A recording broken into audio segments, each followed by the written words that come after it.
Being a professional isn't about the money you make, the position you hold, your level of expertise, or fame. It's the motivation and the attitude you bring to your work. A desire for always learning and improving, and balancing your creative output with getting the business done. Welcome and join the Creating Pros.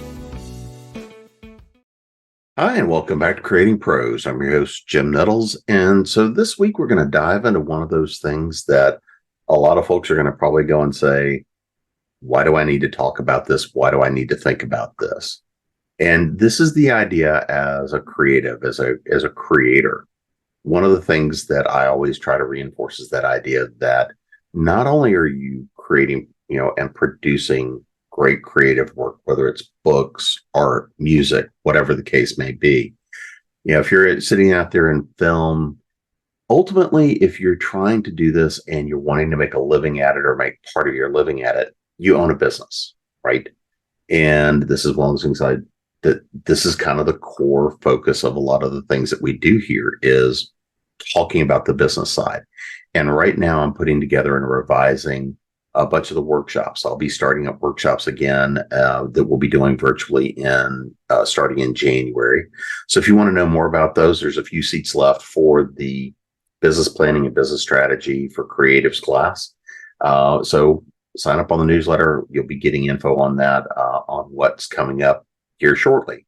But beyond that, working on the class and working on stuff with a client over the weekend, one of the things that came up as I was revising some of this material for the new upcoming classes was diving much deeper into the idea of strategy. A lot of the things that we do and talk about in these classes and things that I write about and things that I do professionally, a lot of what I do is diving into strategy and why that's important and all these kinds of good things. And so one of the things I thought it would be important to talk about is all too often we look for the tips, tricks, and tactics, but we don't have them work effectively. They just don't work, or they partially work. They wind up costing much money. Sometimes that's Facebook ads. Sometimes that is attending an event. Sometimes that is how we approach social media campaigns, things like this. And it's because fundamentally we're throwing spaghetti at the wall and seeing what sticks. And we were going through and revising some of the material for the class, and I came across a quote that both struck me the wrong way, but also at the same time hit me and sort of reinforced the reason for I'm putting together this module. And so Jeff Richards is the Department Chair of Advertising and PR at Michigan State, as well as the Department of Advertising at University of Texas, both of which are huge advertising marketing programs. And this is where a lot of the heavy duty marketing people come out of school from. Well, he has a quote: creative without strategy is called art, and creative with strategy is called advertising. Now, obviously, this is very much tied to what he's teaching, which is, advertising, marketing, these sorts of things. And on one hand, it hits a little bit that idea of, wait, this is being dismissive of the creative. But realistically, it's not, because we talk about it as creators. The main focus of advertising, of marketing, all of this is storytelling. It is telling people who I am, what I do, and doing things ethically. So looking at this idea of creative strategy, when we talk about strategy, there's a lot of different things that you'll see people reference, right? Social media strategy, content strategy, advertising strategy, business strategy. But what does that really mean? And how does this apply to you? For a lot of people I know, if you go and say, well, what's your business strategy as an author or a publisher? I write good books, I put them out the door, and hopefully I sell a whole bunch of them. That's not a strategy, but it's sort of a piece of a strategy, right? So what is strategy? What do we mean by the word strategy? Well, very simply to me, and especially for the creative community, strategy is defined is really about what is your why. Why are you doing what you do? I talked about this a while back, and taking that why and identifying from that What is it about you and what you're doing that makes you unique? Is it about you that is different about your message? It's about who are you trying to attract? Who are you trying to deliver a message to or deliver product to? Who are you trying to tell that story to? And this is really what a strategy is about, is knowing and understanding what makes you different and what would about that difference would speak to people. Who does that speak to? That's simply the strategy, is having an idea and creating this kind of big blueprint around knowing who you are, why you're doing what you're doing, and then saying, here is really why I'm writing, why I'm producing music, why I'm doing art. And here's who I'm trying to serve and why. And then detailing beyond that what makes you different. And we're going to talk about this exercise in a few minutes. Now, once we have a strategy, and strategies change, right? We develop as creatives, we develop as business owners. Our businesses grow and change. Our strategy has to change with that. But from our strategy comes our plans, right? This is where business plans come from. This is where sitting down and laying out, saying, okay, this is my schedule for the year, is to go through and say, I have so if my strategy is I create fiction that meets a particular niche, a particular goal. Well, my plan is then, now that I know who I'm serving and why, my plan then details, how do I reach them, right? It's who do I want to reach out to? Who do I want to market to? Who do I advertise to? Who do I target my content strategy towards? Who do I put a Facebook ad towards? And so the plan is literally taking the strategy and saying, okay, how do I take what makes me different and communicate that with people? Then third, and this is often where we dive to first, and this is the reason it's a problem, is we go to those tactics, right? It's that, oh, I just listened to somebody on social media tell me, here's the latest new niche tactic to use for my TikTok videos. Or this is the latest, edge niche tactic to use for my Facebook ads. This is the newest soundbite that works for YouTube, whatever the case may be, right? Well, often tactics may work, or they work for a short period of time, or maybe they fail spectacularly. Well, the problem is, all too often, our tactics don't tie back to our plans, and they don't reflect our strategy. It's somebody tells you, here's the tactic that you should be using to achieve X. Well, the problem is, if X doesn't align to your bigger goals, then you're going to burn a bunch of time, energy, resources, money to do something that doesn't serve you and doesn't serve your audience, right? If you go and the latest thing you want to do is, oh, a certain TikTok dance is hot, and you think that that's going to bring you views, and you're like me and you have no sense of rhythm whatsoever, you may get the views, but it's not going to help you move the business forward. It's not going to bring that level of attention. It's not going to positively contribute towards what you're trying to do. And ultimately it will fall flat, and it may even harm you more than it helps you. And again, it's because the tactic that will work for one person won't work for everyone. And so when you look at all three of these pieces, it looks like a pyramid, right? That idea of, I have a strategy, I've now planned around that, and now I'm putting into effect those tactical moves, those things that actually will work. So for example, let's say that I am writing a new urban fantasy series, right?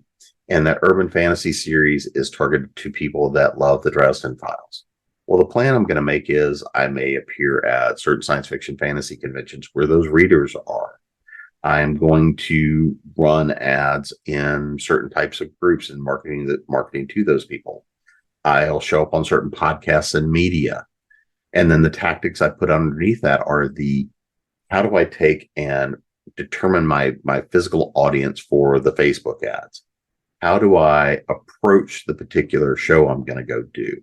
How do I prepare for certain types of conventions? How many books do I take? there's a lot of things here, but it's getting down at a deeper and deeper levels of detail. But right now, the only thing I care about is, do you have a strategy? And the answer for almost everyone is no, because either we don't think in those terms, or we think we have a strategy, but really what we might have at most is going to be some sort of a basic idea of what we're doing. So how do I build a strategy? How do I determine what my strategy is, especially from a creative standpoint?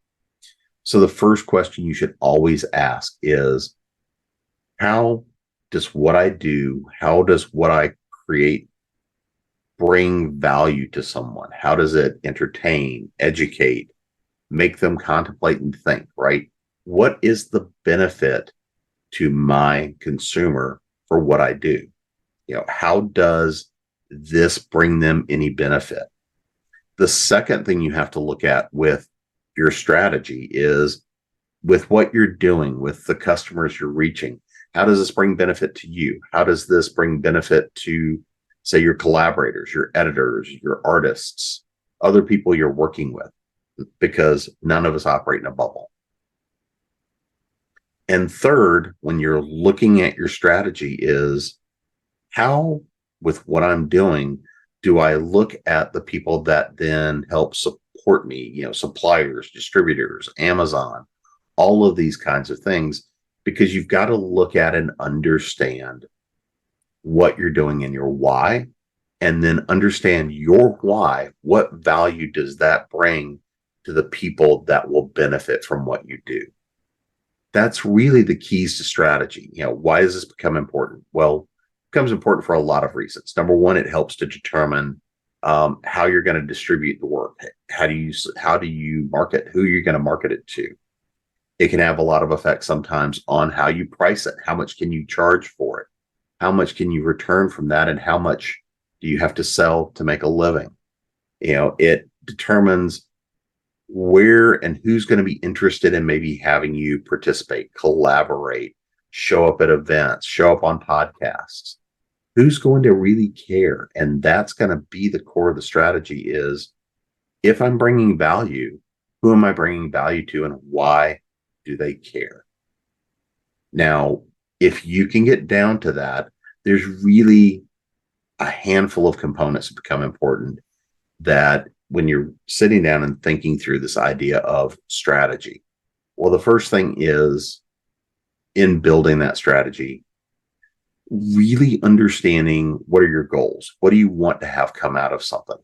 And sometimes your strategy is going to be about a particular book, a particular project, a particular partnership, right? A particular distribution channel, because we should have those big overarching, ideas of strategy for my goals as a writer, my goals as a creator, my goals as a publisher, an artist, right? I've got that big overwhelming goal as to how I define success. But even looking beyond that, there's those ideas of, what are my goals to release a book or to release a series? Maybe I'm coming up on the end of a series, or I'm kicking something new off. What are my goals out of that? Not my hopes, not my dreams. What are my real, actual goals and desires out of that? And if I know that, then I have one of the keys for how I build my strategy. The second thing you have to understand is, again, your why. What are your core values? What is important to you? And how does this creative output and the work you're doing tie into those core values, right? The third sort of thing I would look at is, what are your strengths and weaknesses towards actually doing and working towards this particular goal, right?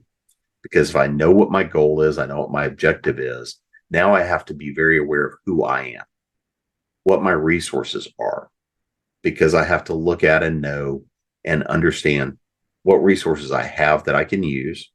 How can I best use those resources? What are the things that I do well that make sense for me to do? What are the things that I don't do well that it makes sense for someone else to help me with? There's all these sorts of things where self-awareness is critical to your strategy. Because if you know who you are and you know what you can and can't do effectively, and you know what your capacities are, all of these things will flow into that strategy. Now, one of the things that I mentioned earlier is we go from strategy to planning to tactics. Well, as you go through and as you grow and as you develop and you have done more planning, as you use more tactical ways of targeting your ads or doing things like this, one of the things that you'll learn about are what tactics work and what tactics don't work for you. Because again, something that works for someone else may or may not work for you, or may not be as effective for you. So if you know those things that tactically work for you and the ones that tactically don't work for you, or at least haven't in the past, then you know certain things that strategically you can look at and say, okay, well, my goals say that I need to sell 10,000 copies of a book to hit this target. And I know that running ads on a particular social media platform aren't going to work. So that's not going to be part of that strategy when you build your content strategy, your ad strategy, your marketing strategy. And one of the things that can often come into play here are, again, what are the resources you have in hand, right? It's time, what do you have financially in terms of money to invest in ads, to invest in a better product, to get the better cover, to get the better editing, right? Is you have to know what resources you have and that you're willing to invest and to spend on that product. And that means also, what are you going to put into it for advertising, for marketing, things like this? Well, if I know that certain tactics work and certain tactics don't, then resources I've spent in the past can help inform and educate me on how I'm going to use my resources in the future. And then the last thing you've got to understand around your strategy, your tactics, your plans are metrics. You've got to be able to go and say, my goal was to sell 10,000 copies of this book over this period of time. I only sold 4 books. That's obviously not meeting what we intended to happen. But maybe you sold 9,000 books. You didn't get to the 10,000, but 10,000 was a stretch goal. Or whatever the case may be, right?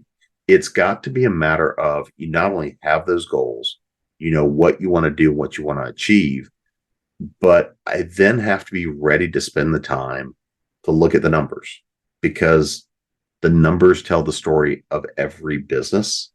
And if I have written a book, I'm going through and publishing it, and let's say I've spent $3,000 on covers and editing and everything else to get that together, and I'm going to spend another couple of $1,000s in the first 30 days to market and advertise the book, or maybe I'm spending $10,000 in the first 30 days.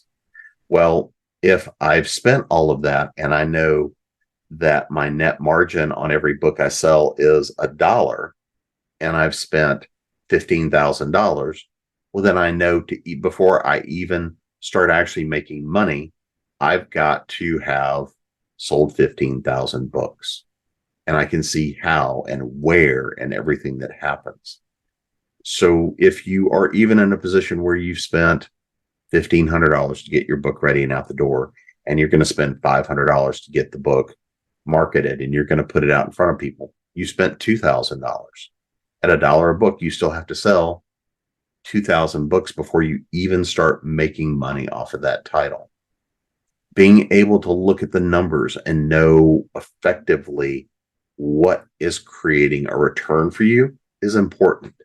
I know that the numbers aren't always the fun thing to do and look at, but if you're being successful and you can see the things that are working and not, there's a lot of value in going and saying, oh, I now see why this ad worked and this ad didn't.